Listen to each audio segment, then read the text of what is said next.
Hello friends, story with CV में मैं आप सभी के लिए एक बहुत ही डिफरेंट सी कहानी लेकर आई हूँ।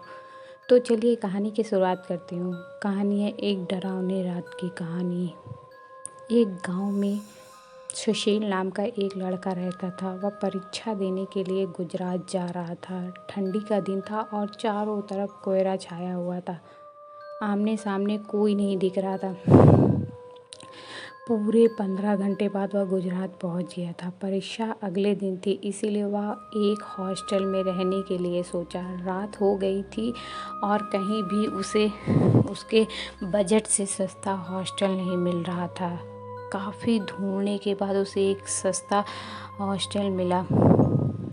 वह उस हॉस्टल में एक कमरा बुक करवाया और जब वह कमरे में गया तो देखा कि कमरे के चारों तरफ जाले लगे हुए थे। ऐसा लग रहा था कि यह कमरा काफ़ी सालों से बंद पड़ा था और कमरे के अंदर का माहौल एकदम डरावना और सुनसान लग रहा था। लेकिन उसने ये सब नज़रअंदाज कर दिया और हॉस्टल से खाना मंगवाया और खा पी कर सोने चल दिया।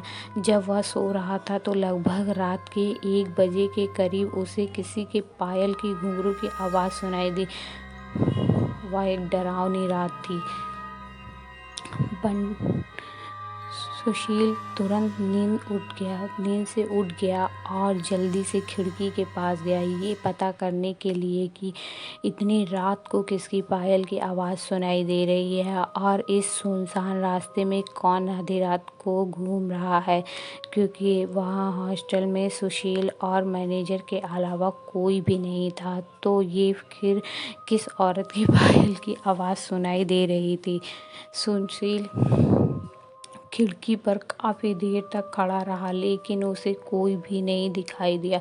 फिर उसने अपने कमरे से मैनेजर को फ़ोन किया और उसे बताया कि मुझे इतनी रात को कब से किसी की पायल की आवाज़ सुनाई दे रही है। आपको भी दे रही है क्या? मैनेजर ने कहा कि सर, ऐसी कोई बात नहीं है, आपको हवा से ऐसा लग रहा होगा। वैसे भी ये जंगल इलाका है, यहाँ पर तो हल्की हवा भी तूफान सी जैसी लगती है। आप सो जाइए, ऐसी कोई बात नहीं है। सुशील मैनेजर की बात पर भरोसा करके फिर से सोने चला गया। कुछ देर बाद उसे दोबारा वही पायल की आवाज़ पहले से भी ज़्यादा तेज़ सुनाई देने लगी। इस बार उसने अपने कमरे का दरवाज़ा खोला और सीधा हॉस्टल के बाहर देखने के लिए चला गया। जब वह बाहर आया तो देखा कि एक काफ़ी लंबी औरत है जो सफ़ेद साड़ी पहनी हुई है। उसके काफ़ी लंबे बाल थे और चेहरा ढका हुआ था। वह अपने हाथ में एक नारियल लेकर हॉस्टल के चारों तरफ चक्कर लगा रही थी। ऐसा लग रहा था कि मानो अपने पायल की आवाज़ से किसी को बुला रही हो। सुशील दौड़कर उसके पास गया कि कौन है ये औरत जो इतनी रात को यहाँ घूम रही है, लेकिन वह तुरंत ही गायब हो गई और चारों तरफ कोहरा ही फैल गया। सुशील भी थोड़ा घबरा गया, क्योंकि जिस औरत को वह सामने से देखा था अब वो नहीं दिख रही थी। सुशील अपने हॉस्टल में वापस जाना चाहा, लेकिन फिर उसे दोबारा पायल की आवाज़ सुनाई देने लगी।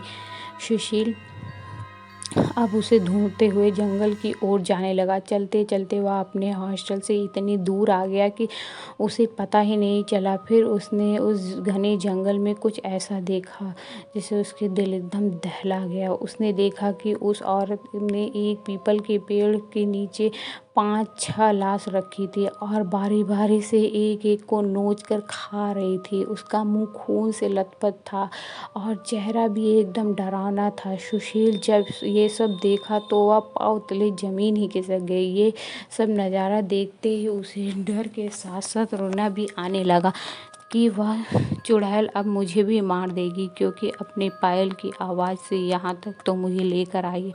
लेकिन उसने हिम्मत से काम लिया और हनुमान चालीसा पढ़ते पढ़ते धीरे धीरे से वहाँ से गुजर गया ताकि भूत उसे देख न ले। लेकिन भूत तो भूत होते हैं। सुशील जैसे ही वहाँ से भागने की कोशिश किया, वो चुड़ैल अचानक उसके सामने आ गई और उसे इशारे से अपने अड्डे पर ले जाने लगी, जहाँ पर उसने लाशें रखी थी। सुशील हनुमान जी के जाप करते इतनी तेज से वहाँ से भागा कि मानो जैसे उसके अंदर किसी की शक्ति आ गई हो। भागते भागते वह सीधे अपने हॉस्टल वापस आ गया। वहाँ थोड़ी देर रुकने और उस आदमी को दिखाई दिया। उसे देखकर ऐसा लग रहा था कि यह आदमी अच्छा है।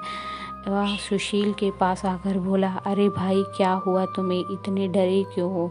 सुशील ने सारा किस्सा उस आदमी को सुनाया तो उसने बताया कि भाई, तुम बहुत किस्मत वाले हो कि आज तुम बच गए हो। वो भूत किसी को भी नहीं छोड़ती। और तुम इस हॉस्टल में क्या कर रहे हो?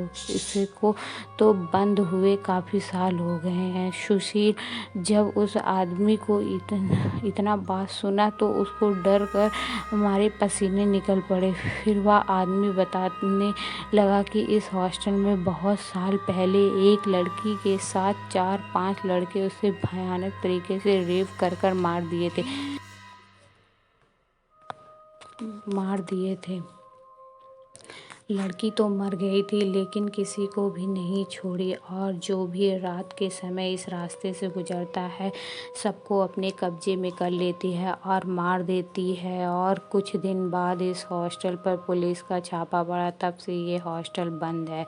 सुशील जब उस आदमी की पूरी बातें सुना तो वह बहुत ज़ोर ज़ोर से रोने लगा, ये सोचकर कि आज मैं मर जाता। फिर वो आदमी सुशील को चुप कराता और बोला, चलो आज रात तुम मेरे घर रह लो, मेरा घर यही पास में, डरो मत, अब मैं आ गया हूँ ना। सुशील उस आदमी को धन्यवाद किया और उसके साथ उसके घर चला गया और अपने आप से एक वादा किया कि आज के बाद मैं भूल कर भी अनजान जगह नहीं जाऊँगा। तो फ्रेंड्स, आपको मेरी कहानी कैसी लगी?